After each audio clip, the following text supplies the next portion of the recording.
Good afternoon, everyone, and welcome to this panel for females in underrepresented careers. My name is Tim Barrett. I'm the Trade and Industry Specialist for the Minnesota Department of Education. I work with teachers who teach students in middle school and high school in the construction, transportation, manufacturing, and communication technology program areas. A lot of folks talk about it as industrial technology or tech ed.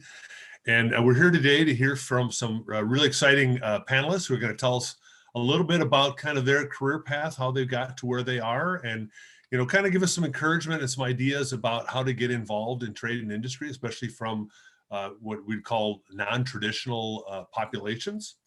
And I want to start my slides here. There we go. Before we get started, we just want to make sure everyone mutes your microphone during the panel. If you have questions, you can drop them in the chat. Both Jess and I will be looking in on those and trying to provide those as we're going along. And we will have an opportunity about midway through the panel for questions and answers, questions from the audience. So feel free at that point to unmute yourself. We'll let you know when that's going to happen. Also, these PowerPoint slides and recording will be available after the presentation. So if you don't get a chance to see them right away, or if you want to share them with other folks, they will be available. And obviously, if you're very interested in these are such great panelists, you're going to want to talk to them. But we'd like you to contact Jessa to get that information, and we'll have that as part of the slides as well. So just before we get started, I just kind of wanted to set the context a little bit for our conversation today, and just kind of lay some statistics in front of us here to think about this. Despite the fact that over half of the college educated workforce is women, only about 29% of those are employed in science and engineering occupations as of 2017. We also only have about 9% of the entire construction industry that's made up of women. And for transportation, it's about 25%. And about of that, there's 17.9% that are automotive dealers, and the other 9.9% are folks working in repair and maintenance. And so we're going to talk a little bit about, the pathway to getting involved in this. What are some supports that are available to women, and some other strategies from our great panelists who are listed right here. Morgan, Denise, Carlene, and Erica are going to talk to us a little bit about their journey. And I want to start out, I'm going to ask our first question of Erica is what was the path? Tell us a little bit about yourself. We're going to ask each of the people to do that. But as you're doing that, can you also tell us a little bit about your path to your current role? Yeah, thank you so much for having me. My name is Erica Nelson, and I work at 3M as an advanced control system engineer. So to all the different products that 3M makes, it's kind of some custom equipment. And so I'm involved with the electrical side, doing the design, commissioning, and programming of that kind of equipment. And it's very interesting. It can range from anything from sponges to your home filters to advanced materials that go into your car, your airplane, all sorts of different things. So the path to my role actually started with Skills USA. I was involved with, it was industrial engineering at my high school, and it was primarily focused on residential wiring and HVAC refrigeration. So I competed in both of those at my state competition, as well as doing job interview and quiz bowl and all sorts of different competitions, and really setting up that technical path. So learning all the things that I was in my industrial engineering class and applying them to what I was competing in, as well as the soft skills, right? The communication, teamwork that was needed for my job. And so I ended up actually my senior year, through my industrial engineering class, being able to shadow an electrical engineer at our local power company and learn more about the industry, and decided, yeah, I want to be an electrical engineer. And so I got a bachelor's in electrical engineering from Rensselaer Polytechnic Institute. And throughout that time, I had several different internships. One at my local power company, I worked in steel manufacturing, optimizing plant procedures, so working with production to optimize different procedures, as well as working in tire manufacturing, doing controls, which is a lot of what I do now. Basically getting into the brains of the equipment and being able to visualize that data and see what's going on. And then my senior year, I actually worked at an airline doing like maintenance procedures. Oh, that's great. Thanks, Erica. That's great. I'm envious already. I wish I'd had that much ability and gumption when I was at your age. Also, we'll start next with Morgan. Morgan, you tell us a little bit about who you are, where you work, and then kind of how did you get to your path to this? Well, hi everybody. I'm Morgan Fredrickson. I'm a construction project manager for Ryan Companies. I'm from Minnesota originally, but after graduating college at NDSU, I went to Oregon just for the fun of it. Didn't have a job, just moved. Out there, I did end up kind of switching careers. So I have my master's degree in architecture because I thought that was a great blend of a wide variety of things that I was interested in at the end of high school. Chemistry, journalism, just any kind of building activity. Thought it was a creative outlet that blended a lot of things I like. So got my master's in architecture. But before I graduated, I knew that that wasn't what I wanted to do with the rest of my life. So I did not pursue getting my license. So when I got to Oregon, I was applying for any and every job possible and ended up through a couple of different odd career paths, which is a very long, different story. Ended up in construction. And I had so much fun in construction that I never thought about going back to architecture. Originally, I started as just a secretary in a job trailer on a job site. I was the one ordering the coffee, even with a master's degree.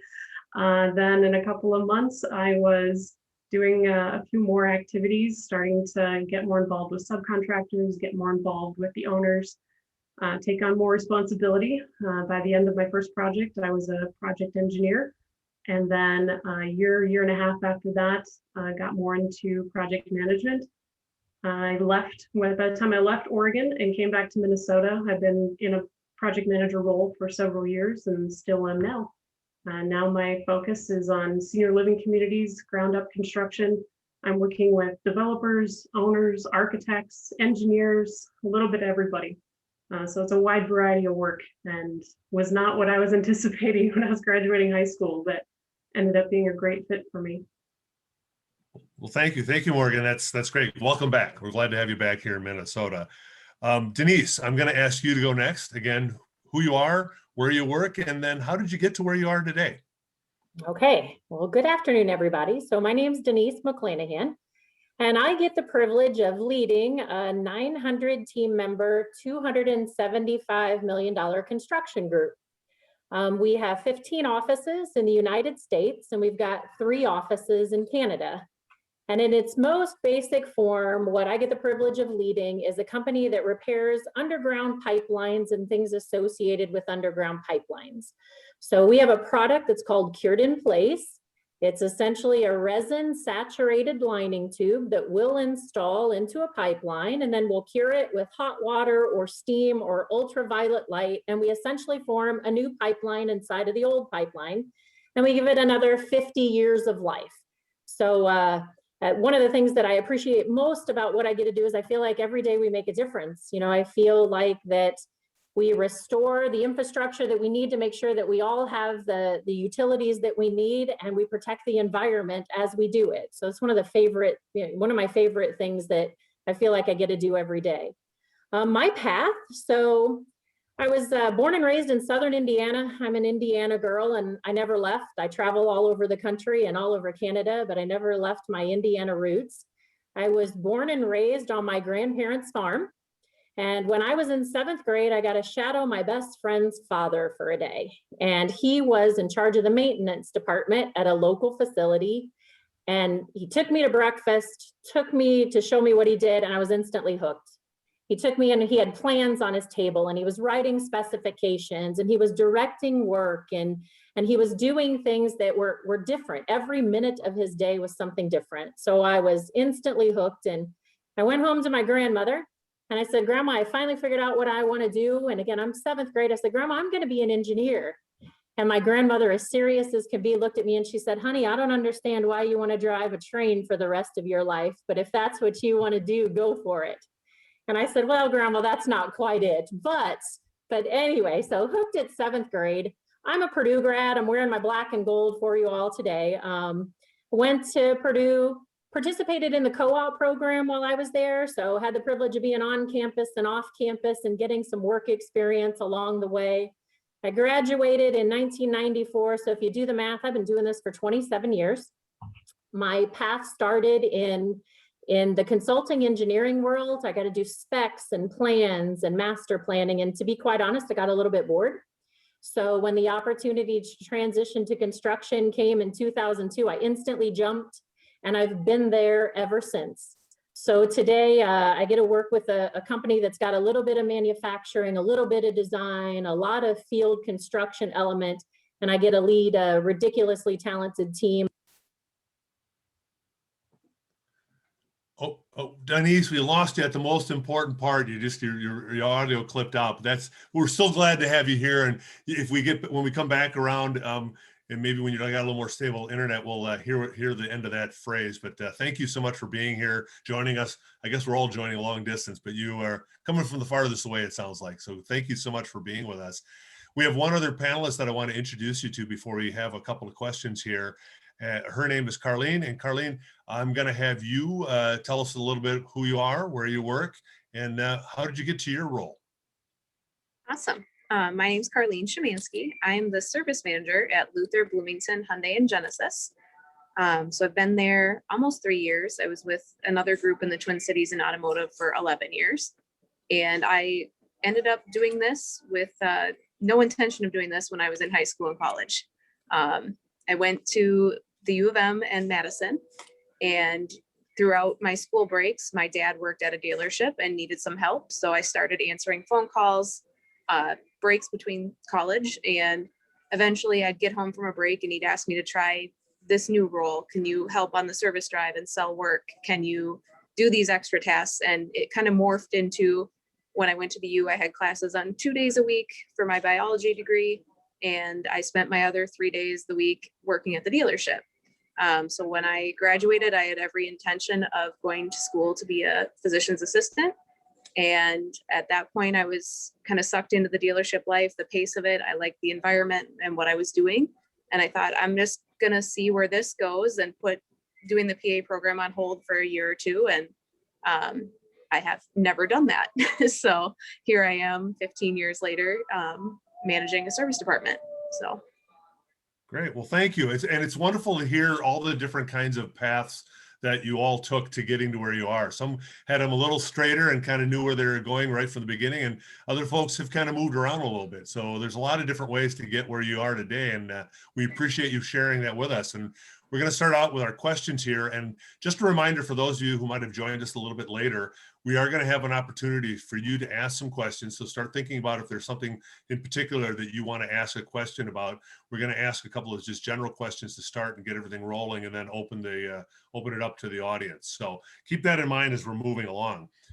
So our next question, and I'm going to have Morgan take this one, is what challenges or opportunities may be associated with being a female in a traditionally male-dominated career or industry such as yours?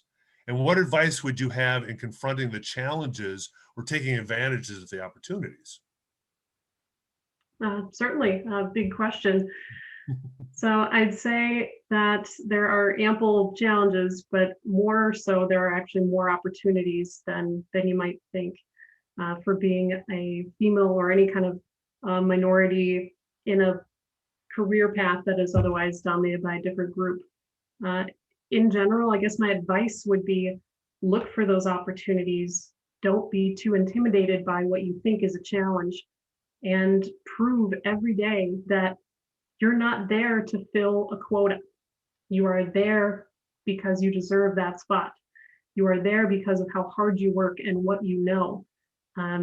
No one's value is determined by their race or their gender, and that's including white males. So everyone should keep in mind that you're going to limit yourself by what you anticipate your limits really are. There's endless challenges, but way more opportunities than you might think. And just stay positive and keep that in mind. Thank you. Thank you, Morgan. Denise, I'm going to ask you that same question. So if I kind of tag team onto what Morgan said, so I think it's incredibly important that, you know, throughout your career, that despite some of the challenges that we have as women, especially as you get further along in life and you want to get married and you want to have your families, you know, there's some inherent things that come with that. I'm proof you can make all of that work. I'm raising 3 teenage girls. So I have my career, I'm doing what I want, and I'm raising a 17, a 16, and a 14-year-old daughter. I think it's incredibly important that you don't see gender or race. I think it's important that you see Morgan and you see Tim and you see Erica and you see people along the way. And if I have advice, I think that 2 bits of advice. Number 1, be authentic. You know, authentic means having the courage.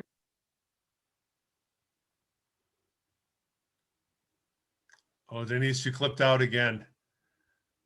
Oh.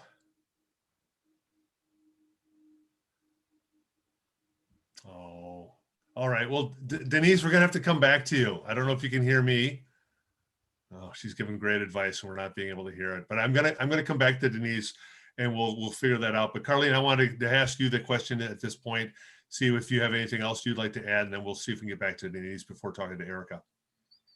Yeah, I would say, you know, a big challenge that I ran into is I got into the industry very young. When I started managing, I was 24. Most of my staff was quite a bit older than me. So that was a challenge, especially majority of them being male.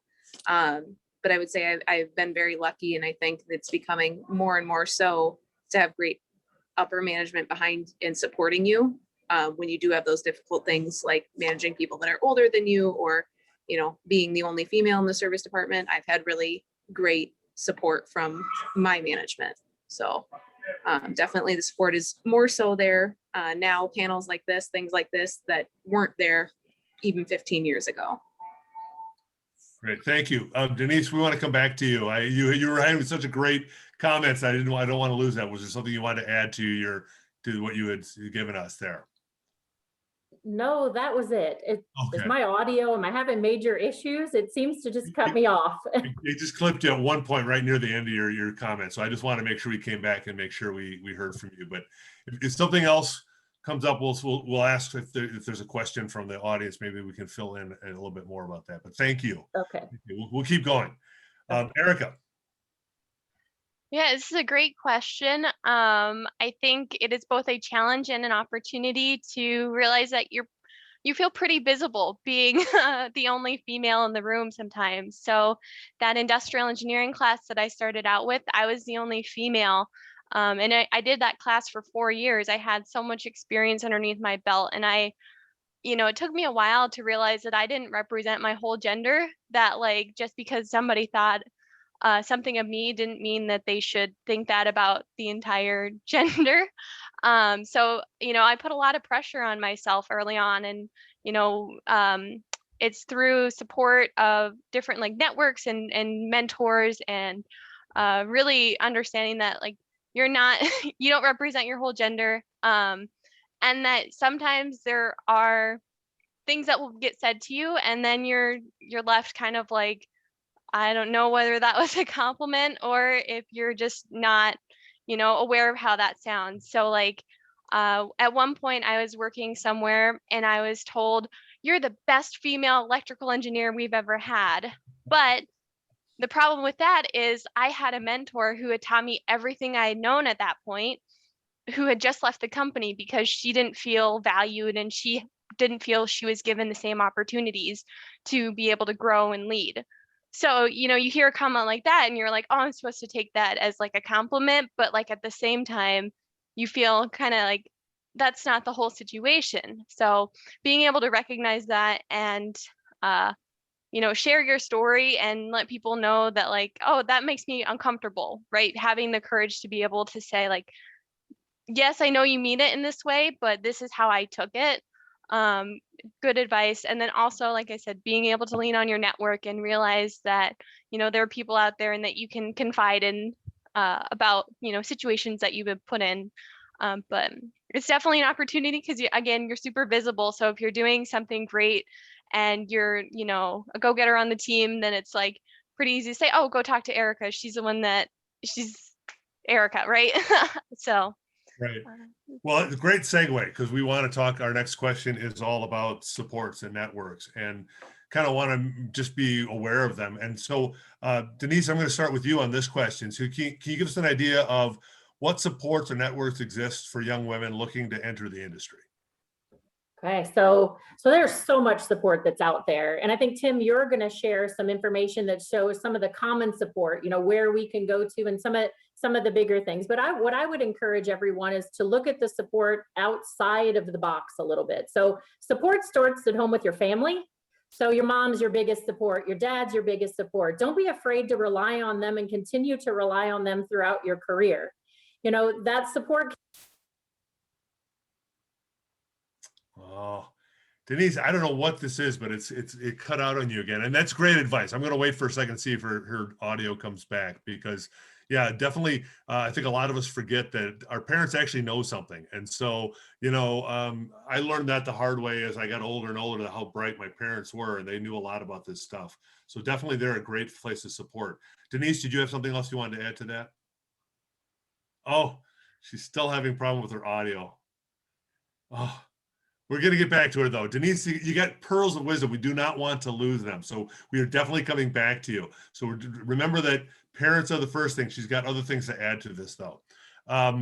Next, I'll send it over to Carlene. Sorry, had to unmute. Yeah, parents being a great support. I would say, the industry I'm in doesn't require you to go to a four-year college. So sometimes getting parents on board with that is a little bit of a struggle.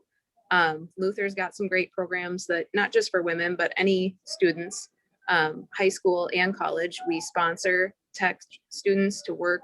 You could be a runner, you could be a technician looking to get into it. So a couple different positions you could do where we'll help with tuition at those non-traditional, the 2-year programs, not the 4-year. So we help with that. There's some great scholarships that are for dealership employees that I took advantage of, even though I was not planning to work in the industry. I was at a store and I won a scholarship and applied that towards my biology degree. So definitely some programs there. We've, all of us on the panel here are reachable and would love to help, I'm sure. I'm not just speaking just for myself in that regard. But yeah, reach out to people in the industry that you're interested in, and number of people are willing to mentor or just answer questions you might have. Absolutely, that's great. Erica.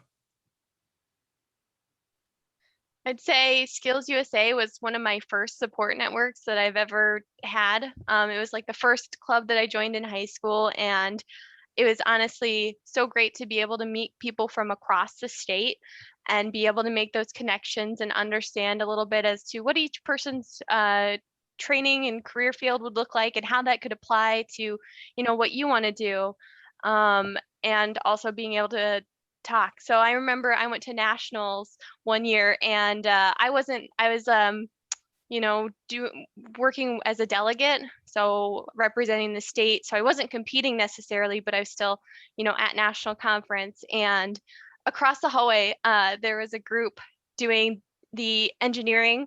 So they were from my state, and they were working on they were doing the engineering team, right? So I knew that I was interested in engineering, and, got to talk with them, and then just being able to like share stories and, looking beyond just your local chapter as to, who wants to go into your industry. And then also after I left high school, I became pretty involved with Society Women Engineers. So that is a national or international organization, and they do a lot of great outreach events for K through 12. And then they also have scholarships and do professional development events. And then they also have call it SWE Next. I'm not sure how many chapters are here in Minnesota, but SWE Next is geared towards high school students who are interested in pursuing engineering. So, all sorts of great supports exist, and to see there's a lot of great things on the list that are later in this PowerPoint as well. So. Absolutely. And if there isn't a Sweeney Next group, you might want to think about starting one, right? So obviously, we've got a lot of go-getters in Skills USA, so we'd love to see you think about that and to make those connections. And I love the idea of reaching out, even as you're in the Skills USA, to other groups in the state, other chapters and things, because that's kind of that outside the box thinking that Denise was talking about when we first started. So really thinking not just industry people, but all your network can include lots of people who can connect you to other people, because that's how networks work. Morgan, is there anything you'd like to add before we move on to our next question? No, just real quick that, as other people have already mentioned, there's programs and organizations that do outreach events. It isn't necessarily membership that you're joining another club or you're joining another group, but just standalone one-off events that are conducted by these organizations. So feel free to engage in those. And while you're there, don't feel that you have to go reach out to just the other women at that event. Women are not going to be your only advocates. Just like men shouldn't be advocates only for other men. Some of my best advocates in my career, hands down, were other men that I worked with. So don't be intimidated by that magical, mythical gender barrier. Reach out to people and make connections regardless of background, age differences. You never know. So that's my only tidbit to add. No, that's great. I think it's a good way to think about it too, that it's not just mentors. A lot of us think about when you're trying to get advocates or people to work for you, your mentors, but your peers too, right? I mean, there's collective power in you working with the people that you work alongside of. Denise, I cannot go before we give you another chance to add something else, because I think you're doing it on purpose just to kind of entice us in with all these great thoughts. For whatever reason, it keeps turning on one of the buttons on my keyboard and I'm not touching it. So hopefully you can hear me. Can you hear me? You can so far, so don't touch anything. Okay. So my thinking outside the box also involved, if there's a company or an industry that you're interested in, pick up the phone and call an HR director. Pick up the phone and reach out to something that you've got interest, because I guarantee people will talk to you. I guarantee everyone would love a 10 or a 15-minute phone call to explain to you what they do and what opportunities exist for you. Getting involved in mentoring programs is so important because you're following the path that somebody's already followed. You can learn from the lessons that they've already laid out. You can get some advice. And they can help you follow the path, but make it uniquely yours. So that thinking outside the box, again, just pick up the phone, and if there's something of interest to you, make it happen. Be in charge of your own destiny and go seek information from something that you have genuine interest in. Great. Excellent. Those are all great thoughts and great ideas. Thank you all for providing those. We have one more kind of big question that we want to do before we go open the door and let some folks think. So if you're thinking about your questions, do that now. I'm going to start with Carlene this time. Carlene, here's our question. What's one thing you wish someone would have told you when you started out? The path doesn't have to be linear, and it doesn't have to be what you thought it was. Obviously, that is nowhere near what I set out graduating high school. Even in high school, I did mentorships at clinics. I was planning on going to the medical field. Very much my path changed, and I'm grateful that it did. So I would say just keep an open mind. Sounds like there's other women in this panel too who have started their career in different areas and have moved. So just be fluid and see what opportunities are out there. Great. Excellent. Erica, what's your big piece of advice that no one told you?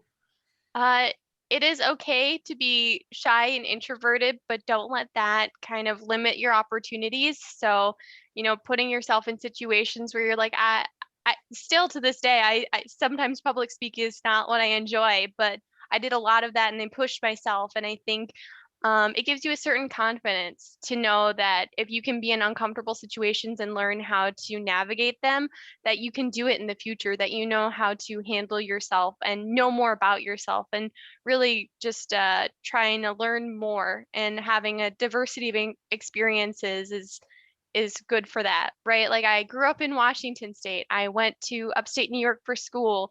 I had all these different experiences across the US. And really, what that boils down to is I'm comfortable with traveling. I know how to get myself from A to B. I know how to, conduct myself. And, I'm not scared to do things like that, not scared to limit myself to my opportunities. So really, you can be shy, introverted, but, just realize what your box is and to keep pushing it, right? To keep challenging yourself every day. That's great advice. I think all of us have to do that. Even when you're into your career, the way to push yourself is really to gain more, learn more, and kind of have experiences you'll never have if you don't. Morgan, what's your piece of advice? What's the thing nobody told you? Well, I kind of two things building off what Erica just said is that all those different experiences where you might be bouncing around, you might shift gears completely in your career multiple times. You could be traveling, different companies, who knows? But always try and find those little tidbits of value and experience and information that you can take with you and apply to the next one. Because you never know when those might come in handy, when that might be the differentiator between you and other people that you're working with. Well, you are also bringing this other perspective to the table. You're also bringing this other experience or idea that the rest of the group just doesn't have. And you never know when they're going to be valuable. Always seek them out. They are there. You just got to look for them and remember them and bring them forward. But I guess the one thing I wish someone would have told me more in high school was to just trust your gut. Go with what your heart is telling you to do. If you think that might be something you want to try, then try it, because what you have to lose is probably a lot less than you really think. It might work out 10 times better than you could have ever expected. So if there's that little bit of interest, just trust your gut and go for it. It's worth the shot every time. Great. Thank you. Thank you. Denise, what was the one thing you wish someone would have told you when you started out? Oh, I had all three of the ideas that these women just brought forward. But the other idea that I had for this one is not every day is a win. It's okay to have frustrating days. And to be honest with you, you value those and you take the lessons learned from those, and it makes the good days even better. So it's okay to have them, learn from them, continue to push forward, and don't just change your course because you're having a rough day or a rough week or a rough month. Stick with it, learn from it, and make it better in the end. Excellent. That's all great advice. Thank you so much. We're going to I'm going to stop sharing my screen for a minute so we can see more of the folks that are out there. And I've not been looking at the chat, but hopefully we may have some questions that come in. So we're going to open the floor a little bit and see if there's some questions out there that you'd like to ask. You can either open your mic and just ask the question, can maybe tell us who you are, or you can throw it in the chat and Jess and I will be looking to see if it's there. So are there any questions that we'd like to start out with? I'll give you a second here.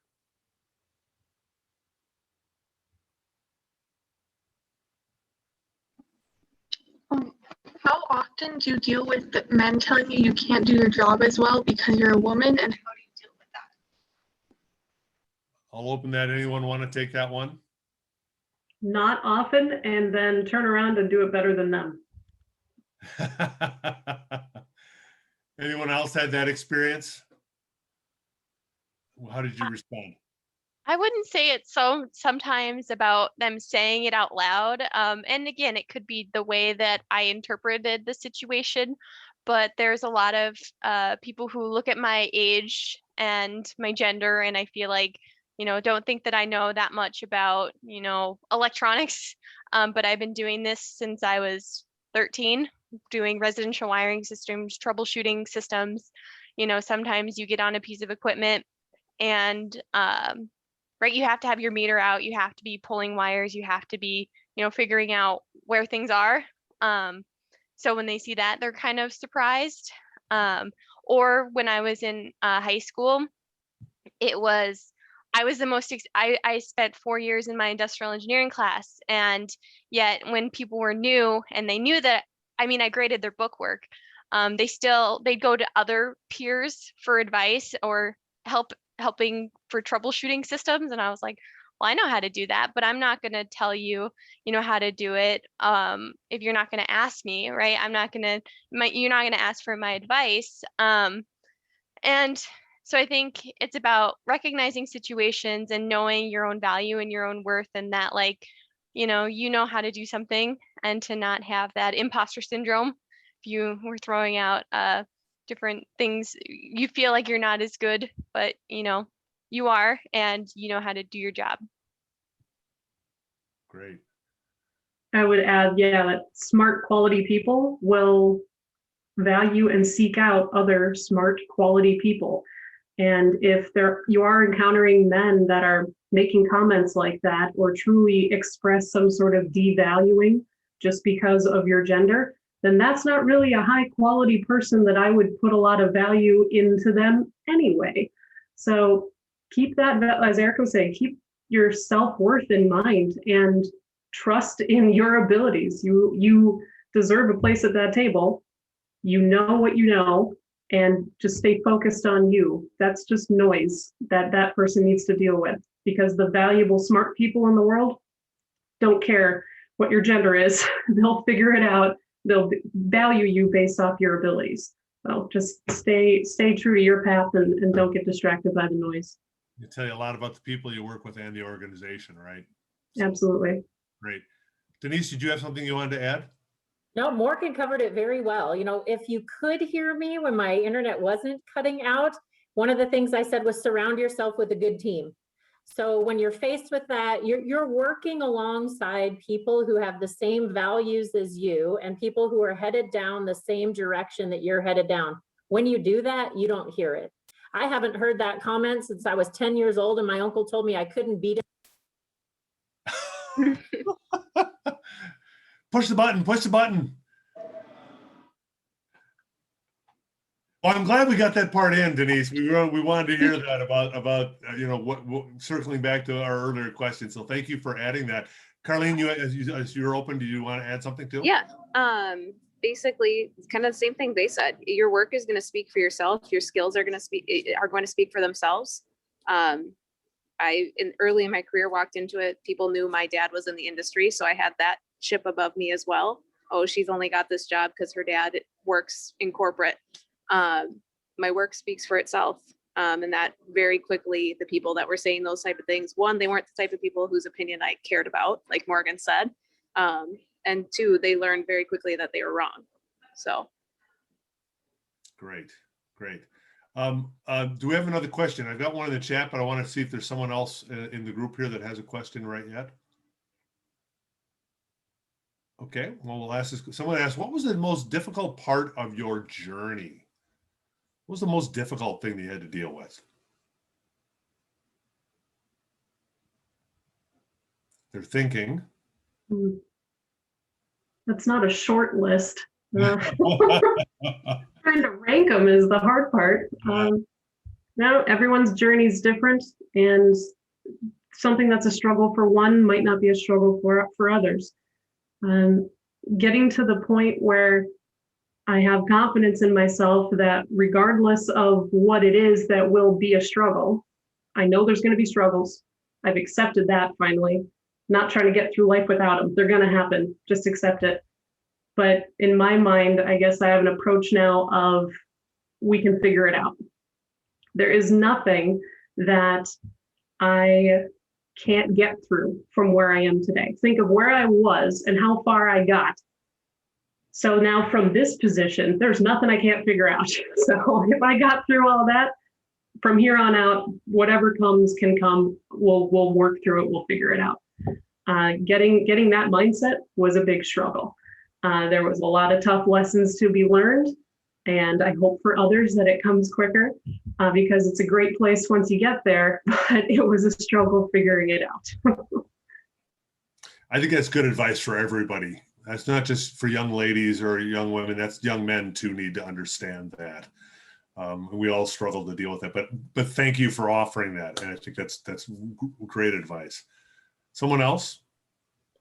This is where my age will get me here, and the fact that I have 3 teenage daughters. But the most difficult part of my journey was as my journey progressed and I was coming along in my career. It was when I had to slow down for just a second and have the family that I always wanted. And what I found is that when you have the conversations and when you make sure your support structure is right, it all works. The key is to plan it, to make sure that everybody's on the same page and that support structure around you is on board with where you're going to head. So to be honest, that I just want to encourage everyone, you can have everything that you want if you just take a second, plan it out, get your support structure.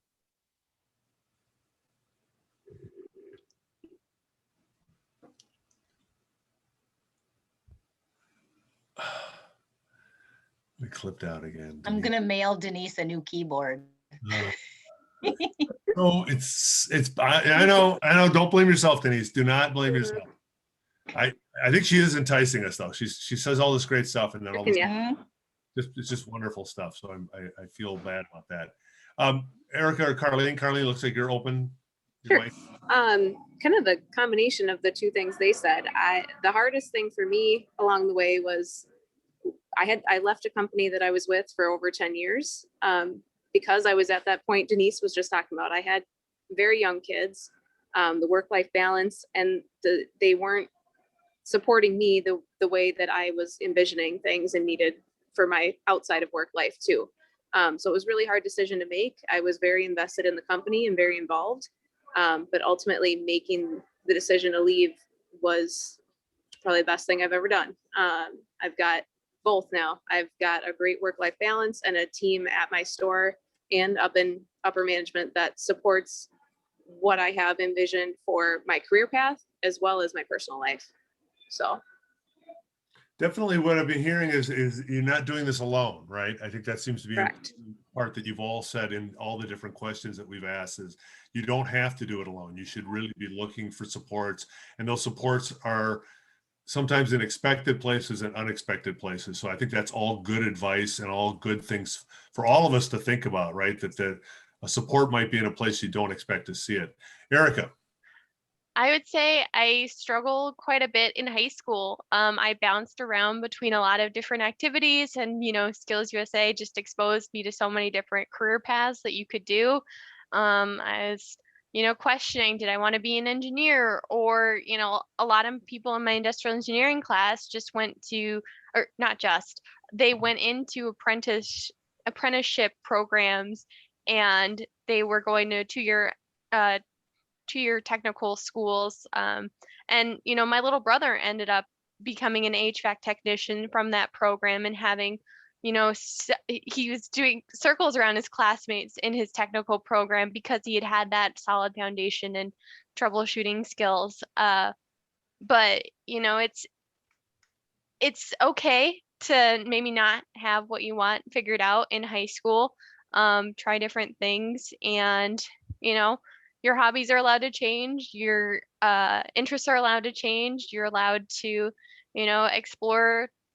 explore the world, explore all sorts of different things, and realize like you don't have, as highlighted by this panel again, right? There's no one way to do something. And sometimes your career is, I've seen it, or I heard this before, it's not a ladder, it's a jungle gym, right? Going between different things and figuring out what you like. And, you can go back to a role, or you can, try something that's tangential to what you're doing.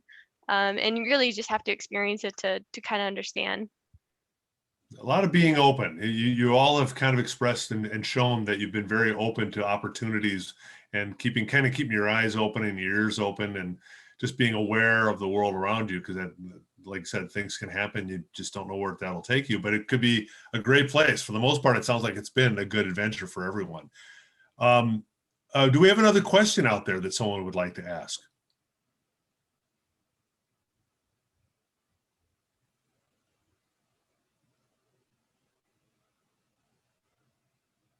I have one if someone doesn't have one, but I want to give you folks some time to ask your questions.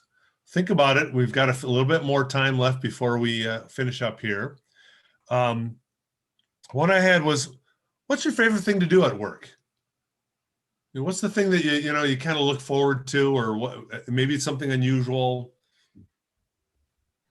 I think I look forward to the unpredictability of my day sometimes, as weird as that sounds. So when you're doing equipment design, it can be anything crazy from, or like this machine is down, right? You're in the middle of trying to commission it, and right, there's however many sales on the line, and so we need this up now, right? You can have some days like that, or you can have a day where you're sitting at home and you're going through blueprint or going through, documentation, making sure that everything looks good so that when you leave the machine in the hands of, the maintenance crew and the operations, that, they'll know how to troubleshoot it after you leave. So, right, you just don't know what you're going to end up with. Sometimes, things break in the middle of the night, or you have just a totally normal day at the office where you can, have some coffee and donuts with your coworkers. I'm glad you embrace those challenges. Sometimes they make what's left of my hair drop out, but you're probably right? It would be boring if you didn't have those kind of things that make life exciting. Morgan? Well, kind of a mix, but in the construction, at least, you have a very wide variety of people that you're working with. They have a very wide array of expectations, demands, problems. There's very different ways you have to solve them. And for me, going from one hat to the other, going from the field side of things to the office side of things, you're wearing the developer hat, now you're the architect, now you're talking to the laborer who's pouring concrete, bouncing around and trying to adjust and find a way to accommodate everyone's issues, problems in the way that they need it accommodated, so that they're walking away with their problem solved, able to move on and be successful. That makes our job more successful, so everybody's better off. You're just kind of spending your day making things better for a wide array of people and whatever their problems may be that day. That's a lot of fun. And when you have a whole team that's around you that is in the same wavelength, working on the same page to try and get to the same solutions for all the same people, it's just a great atmosphere, and it's really gratifying. So helping out all the people, whatever their problems may be. So variety and people. Okay, good. Carlene or Denise? So I'll take it for a second. So mine is the strategic thinking. So mine is here's where we are today. Where do we want to go in a year? Where do we want to go in 3 years? Where do we want to go in 5 years? And what do we have to be doing?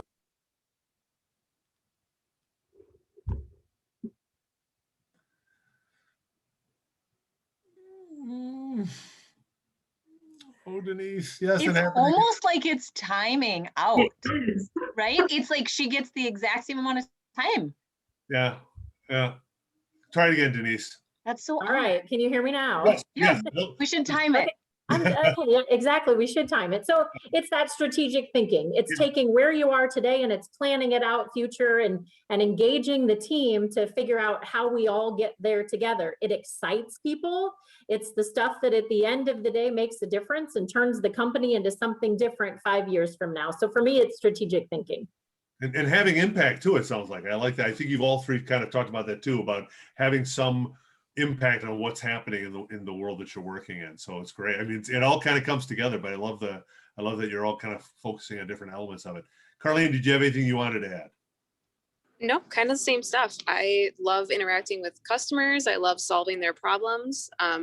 No day is ever the same. Kind of problem solving on the fly, which I enjoy. It's a challenge and it keeps me on my toes, and that's what I enjoy. I don't so much love the Denise planning side of things. That's like my least favorite part, but I like the being out and about with people and kind of figuring out how I'm going to get everyone back on the road, basically. Mm-hmm. Yeah, well, and people like different things, right? So that's good. I mean, there's a lot of opportunities out there, so you don't have to all go for the same thing, and we all value different things in the jobs we do. So it is kind of nice. I think sometimes people don't want a lot of change. You can find those jobs. They are out there. But if you like a lot of change, those jobs are there too. If you want to be part of the team or work on your own, there are opportunities. I mean, I will say, and tell me if I'm wrong, anybody on our panelists, one of the things I found out is that a lot of people say, well, I just want to work by myself. that's harder and harder in the world that we work in. So much of the work that a lot of us do involves interacting with other people. And so even if you don't like that, I think Erica made a really good point about that earlier, about finding ways to kind of get over your shyness a little bit, to kind of figure it out. And I think once you get comfortable with the group, it makes it a lot easier to work with them. But I think that's one thing that I think it's great that you're all doing here in skills, is that you have that opportunity to kind of work on those skills that are people skills, the interaction skills. They're not so much working and tinkering and problem solving, except if you're problem solving with other people. But it is definitely skills that you guys can learn while you're doing this kind of work. And so you're seeing it right here, people who are really good at it and have done that before. Do we have any other questions? We're getting pretty close to near the end of our time, but we want to open it up if there's one other thing that somebody wants to ask. I have a question. Go ahead. Between your home and your work life, how do you practice time management? Great question. Who wants to take it first? I'll take it first. So I work 50 plus hours in the store a week. There are, especially in the last year, more and more things that can be done more remotely. But I do set limits because my kids are 7, 5, and 3. So I'll answer emails before I get out of bed in the morning, and then I'm up and I'm getting them ready until I get to work. That's the end of my work stuff. And then again, when they're in bed. So kind of setting some boundaries, which took a long time to learn, because I am someone who, as soon as something's asked of me, my initial response is to react and to get it done. That's just my personality type. So it took a long time to kind of refine that. But learning that it's okay to take time for you and the things that you have outside of work, because I think more and more companies are understanding that's very important to employees as well. And it goes back to that support that you get from your employer. And I think that's getting better and better every year. So mine is very similar to that. So I definitely set boundaries and schedules. And there are certain things that I just vow to not miss. You know, I take a vacation day every year on my kid's birthday. I'm off every birthday, so I don't miss a birthday. You know, when I'm planning out things, I always make sure that my husband and I split priorities, so we share in those things together. And then I make sure that the team at work, the team that's around me, understands my boundaries and I understand their boundaries. So we all work together so we can all have that right home work-life balance. And when you do that, when you communicate, when you make sure it's clear, it can work. Yay! We got the whole answer and it's wonderful. Thank you. All right. Hey, good job, Denise. I totally agree with you. You really need to do that. Morgan? I agree with what both Carlene and Denise have already said. One of those strategies, everyone's strategies are different on how they find that balance and maintain it. One of mine is I have a personal cell phone and a work cell phone. And when I'm at work, I have both. When I'm home, I have one. And in particular, if I am on vacation, the work one doesn't even come with me. There are work people that do have my personal phone number, but it is a very select few, and they know that with great power comes great responsibility. So only call me if you really need it. So that comes back to, like Denise saying, you got to have the team, and Carlene, the team around you that understand your needs and are there to support your goals and how you want to make your balance. They understand your balance, they respect your boundaries, and everyone's on the same page. But don't be afraid to create those boundaries and hold to them. Erica?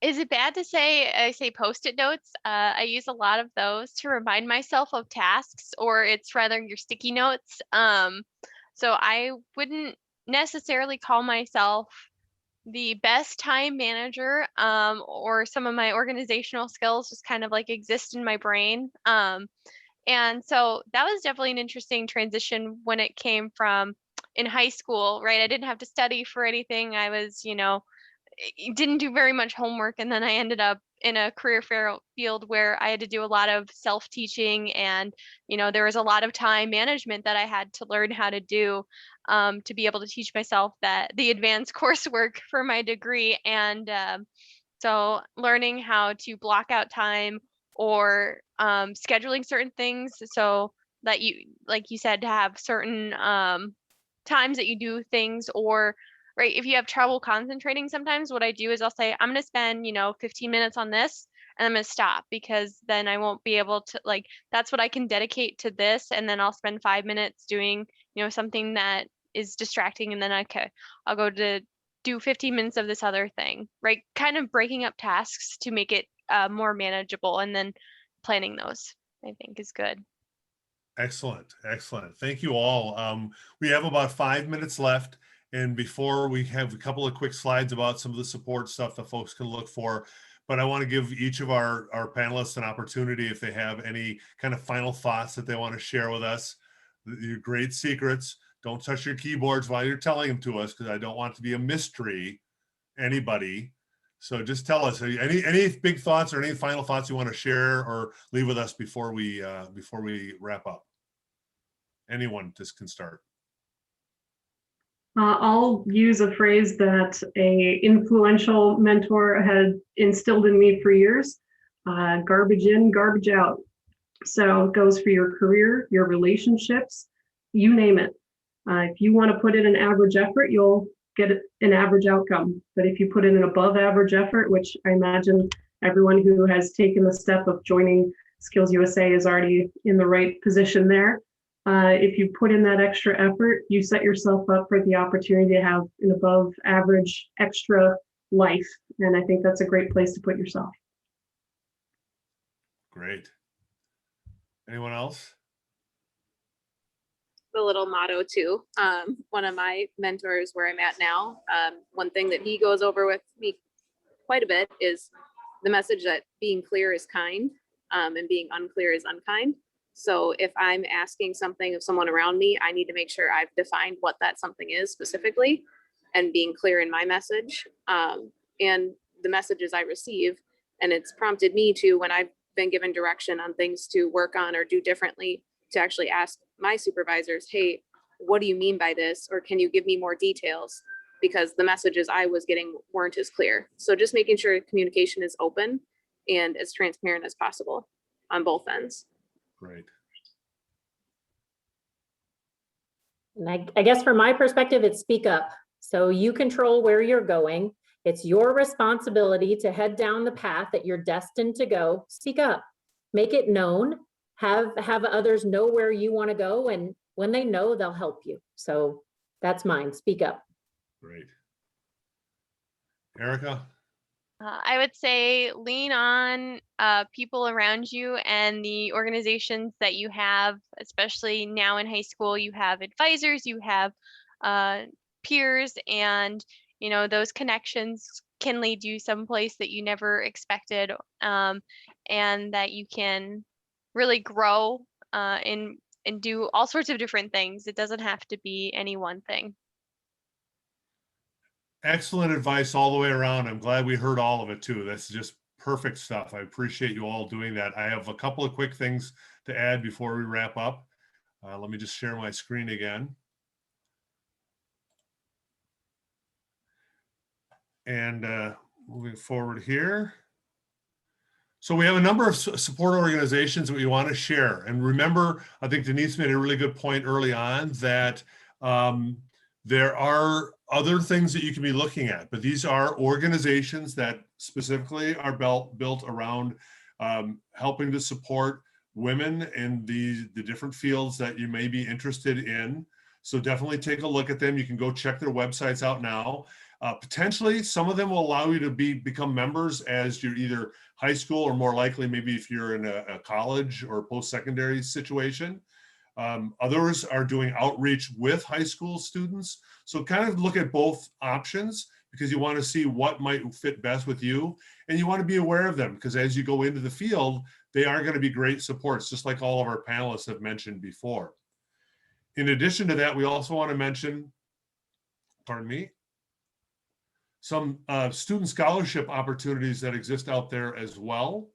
There are a number of them. Carlene mentioned Luther has their Tech Track program, but there are other ones as well. If you're looking for help as you move into a career field, look at those things. And these organizations also might be able to help set some of the ideas that you might want to be doing. So think about both of those things as you're thinking about your next career path and your next step in on your journey. I think that's all we have, but we want to thank our panelists one more time. Thanks to Morgan and Denise and Erica and to Carlene for their time and for their advice. And we're so happy that you all could be here with us. And like we said, if you have other folks you'd like to share this with, Jessa will make sure that it is available, probably on the website or somewhere that you'll be able to get access to it. So we really appreciate that. Thank you all for being here. And we're at 4:30. So Jess, is there anything you want to add before we say goodbye? No, thank you all so much. And yes, Tim's right. I will have this information on our Skills USA Minnesota YouTube channel. It'll be shared out in SCED for folks who couldn't attend and for those of you who may want to show it to students later. Right. And you can, if you want to connect with any of our great panelists, I know they got to run off and do their jobs now, but you can connect with Jessa and she can let you know how you might want, if you want to personally ask a question that you didn't want to ask in the group here. All I can say then is thank you. Have a great rest of the week. Enjoy the conference as we're doing it. And hopefully we'll see all of you very soon. Goodbye now. Thank you all. Thanks, everyone. Thank you.